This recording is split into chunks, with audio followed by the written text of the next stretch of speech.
దగ్గరలో ఉంటే అందరు పడతలేరు అన్న. నేనే ఫోటో ఫోటో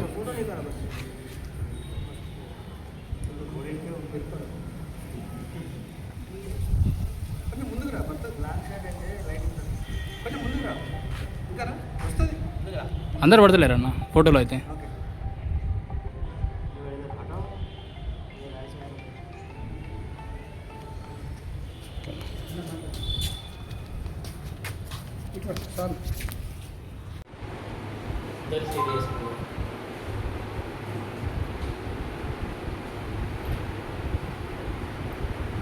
ప్రత్యేక ధన్యవాదాలు తెలియాలి.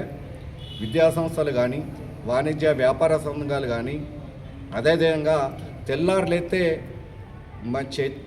చెయ్యాడితే పొట్ట గడవనటువంటి పరిస్థితులలో కూడా బజ్జీల బండ్లు కానీ, టీ షాపులు కానీ, కిరాణం సంఘం కానీ, వర్తక సంఘాలు కానీ, అనేక సంఘాలు అన్నా మేము గతంలో తెలంగాణ ఉద్యమానికి ఏదైతే బాసాడగా నిలిచినామో బీసీ సంఘానికి కూడా మేము బాసాడగా నిలుస్తాం, ఎందుకంటే సంపూర్ణ మద్దతు తెలుపుతామని చెప్పి ప్రతి ఒక్కరూ మేము సైతం బీసీ పోరాటాలు ఉంటామని చెప్పి వారు సైతం బీసీల పట్ల ఉండి నిన్నటి బంద్ను సక్సెస్ చేసినందుకు వారందరికీ పేరు పేరున ప్రత్యేక కృతజ్ఞతలు తెలియజేస్తున్నాం.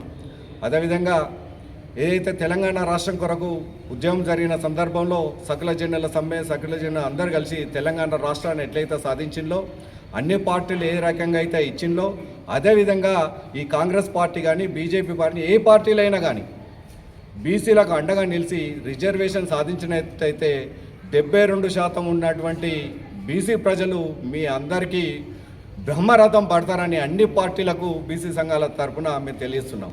ఇంకొకటి ఏదైతే ఇప్పుడు రాష్ట్ర ప్రభుత్వానికి బీసీ కమిషన్ ఉంది, బీసీ కమిషన్ వాళ్ళను ఏదైతే తమిళనాడులో సార్ చెప్పిన విధంగా తమిళనాడులో ఏదైతే జరిగిందో అది జరిగిన అని జస్టిస్ ద్వారా ఒక కమిషన్ వేసి అక్కడైతే ఎట్లా సాధ్యమైంది, ఇక్కడ ఎందుకు సాధ్యమైతలేదు, పూర్వపరాల ఆలోచన చేసి అధ్యయనం చేసి తమిళనాడు వెళ్ళి అధ్యయనం చేసి అదేవిధంగా తెలంగాణ రాష్ట్రంలో ఉన్నటువంటి బీసీలకు కూడా అటువంటి రిజర్వేషన్ వర్తించే విధంగా చేయాలని చెప్పి తెలియజేస్తూ మరొకసారి జమ్మిగుంట ప్రజలకు అందరికీ, అదేవిధంగా విద్యుత్ సంబంధించినటువంటి విద్యుత్ ఉద్యోగులకు, మన టీచర్ ఉద్యోగులకు, అదేవిధంగా ప్రత్యేకంగా ఆర్టీసీ ఉద్యోగులకు ప్రత్యేక ధన్యవాదాలు తెలియజేస్తున్నాం. ఎందుకంటే సకల జనుల సభలో వారు ఉద్యోగం చేస్తేనే తెలంగాణ రాష్ట్రం వచ్చింది.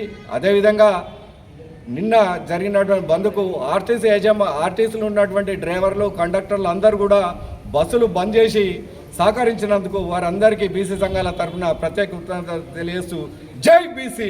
బంద్కు సంపూర్ణ మద్దతు తెలియజేస్తూ మరి వివిధ పార్టీల వాళ్ళు, బీజేపీ వాళ్ళు, బీఆర్ఎస్ వాళ్ళు, కాంగ్రెస్ వాళ్ళు, సిపిఐ, సిపిఎం, అట్లాగే దళిత సంఘాలు, మరి జాగృతి సంస్థ నుంచి కవితక్క గారు అందరూ కూడా మద్దతు తెలిపినందుకు వారికి ప్రత్యేకంగా మేము అభినందన తెలియజేస్తున్నాం.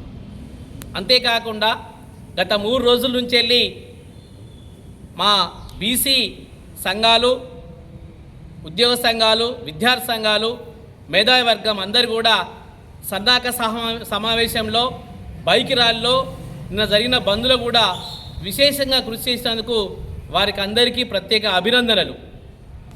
మరి ఇక్కడ నిన్న జరిగిన బంద్ గురించి చాలామంది ప్రశ్నిస్తున్నారు, మీడియాలలో వస్తున్నారు, చూసాం.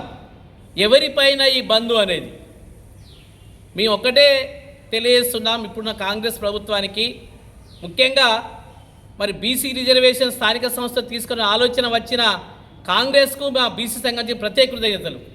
ఎందుకంటే మరి స్తబ్దంగా ఉన్న ఈ రాష్ట్రంలో స్థానిక సంస్థ ఎన్నికలు వాయిదా పడుతూ వస్తున్నాయి కాబట్టి 42% రిజర్వేషన్ అనేది కామారెడ్డి డిక్లేర్ చేసింది కాబట్టి వాటిని తప్పనిసరిగా అమలుపరచాలని మేము కోరుతున్నాం. అంతేకాదు మరి చాలామంది ప్రశ్నిస్తున్నారు, మరి అందరూ పాల్గొన్నప్పుడు ఎవరు చేయాలనేది. మేము ఏమంటున్నాం కదా అంటే, తమిళనాడు రాష్ట్రంలో ఇదే ఉద్యమం జరిగింది. ఆ తమిళనాడు రాష్ట్రంలో బీసీలకు 50% రిజర్వేషన్, ఎస్సీ ఎస్టీలకు 19% రిజర్వేషన్, మొత్తం 69% రిజర్వేషన్ అక్కడ అమలుపరిచినప్పుడు పక్కనే ఉన్న తెలంగాణలో మరి ప్రభుత్వాలు ఎందుకు అమలుపరచలేవు? మరి దానిపైన మేము కోరేది ఏంటంటే, తప్పనిసరిగా ఓ కమిటీని వేయండి. మా బీసీలో చాలామంది మేధావి వర్గం ఉన్నారు, మరి ఉద్యోగస్తులు ఉన్నారు, ఐఏఎస్ ఆఫీసర్లు ఉన్నారు. వారితో కమిటీ వేసి తమిళనాడులో మరి ఎట్లనైతే అక్కడ అమలు పరిచిర్రో దాన్ని అధ్యయనం చేసి ఈ రాష్ట్ర ప్రభుత్వం కేంద్ర ప్రభుత్వానికి సిఫారసు చేస్తే ఖచ్చితంగా మా బీసీలకు న్యాయం జరుగుతుందని మేము ఆలోచిస్తున్నాం. నిన్న జరిగినటువంటి తెలంగాణ బంద్ బీసీ రిజర్వేషన్ 42% అమలు చేయాలని డిమాండ్ చేస్తూ రాష్ట్ర వ్యాప్తంగా బీసీ జేఏసీ ఇచ్చిన పిలుపు మేరకు జమ్మికుంట పట్టణంలో బంద్ సంపూర్ణంగా జరగడం సంతోషకరం. ఇందుకు సహకరించినటువంటి పట్టణంలోని అన్ని వర్గాల వ్యాపార వాణిజ్య సంస్థల యాజమాన్యాలు, ప్రభుత్వ ప్రైవేటు విద్యా సంస్థల యాజమాన్యాలకు, అన్ని వర్గాల ప్రజలకు నా ప్రత్యేక కృతజ్ఞతలు తెలుపుతున్నాను.